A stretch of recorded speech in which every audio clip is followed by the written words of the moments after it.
இப்போ பார்க்க போகிற டாபிக் வந்து லோயர் ஆக்டேவ் எப்படி பாடுறது.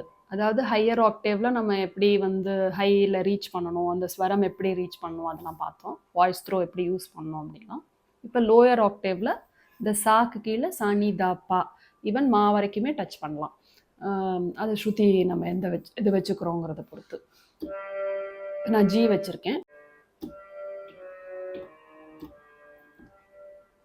சா நீ தா பா அது வரைக்கும் ரீச் பண்ணலாம். சா